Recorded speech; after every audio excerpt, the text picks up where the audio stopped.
My name is Vanessa and I'm 15 years old. I consider myself a very normal person. I like to spend time with my friends, read books, and watch chick flicks. At school, the girls and I used to get together to talk about our lives. My group was very nice, so I always felt comfortable and happy with them. But everything changed when creepypastas came into our lives. Myra, one of my best friends, came one day very rattled, saying she had discovered a very cool YouTube channel. Because we all shared everything with each other, we didn't take long to look it up and see what it was all about.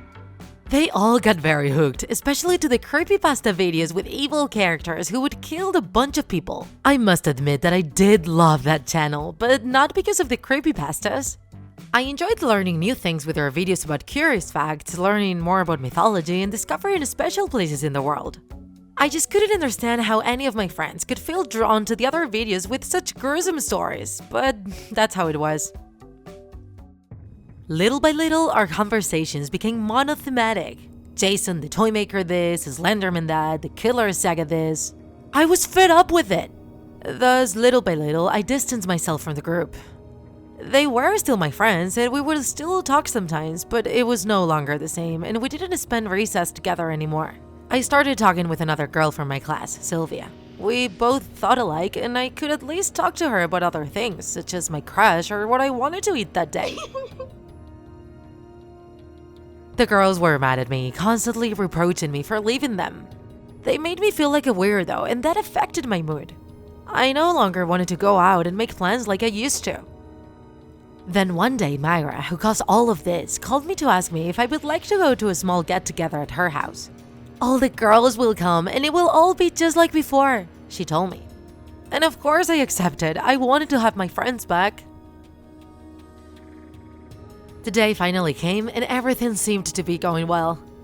They greeted me at the door and we started talking about Sebastián Yatra. He was one of our favorite artists and had released a new single recently. I was very happy and felt like everything had gone back to normal, but it didn't last for long. As I was in for a horrible surprise once I entered Myra's living room. It was all decorated like a horror scene. The blinds were closed, there were trails everywhere of what seemed to be blood, and the food looked weird and horrible. I was completely shocked. All of a sudden, my friends sat on the floor around a circle and invited me to join them. I asked them many times what they were doing, but they just kept on pushing me, so I just agreed. Then they started to talk weird and said, we are ready, hear our invocation. My immediate reflex was to get up and try to get out of there. They were crazy. When I tried to open the living room door, I saw someone walk through the hallway, someone completely covered in blood. He looked as if he had just been beaten up. I was very confused and I screamed, yelling for someone to call an ambulance. My friends coldly said that there was no turning back, that they had summoned a creepypasta and that it was most likely that he, she, or it had injured that person. One of the girls started to scream, saying that she could feel it coming closer, and then we heard footsteps all around the house. They all now seemed very scared and held each other's hands. In that moment, we heard bangs and screams. I was about to pee my pants. What if it was true that one creepypasta had come? I started to sob and I fainted. When I woke up, my friends were looking at me with a worried expression and the blinds were now open. Turns out, all of this had been a huge prank by them. They wanted to get back at me for not sharing their tastes and for leaving them behind. They thought that by doing this, I would start enjoying horror, but they got quite the opposite result.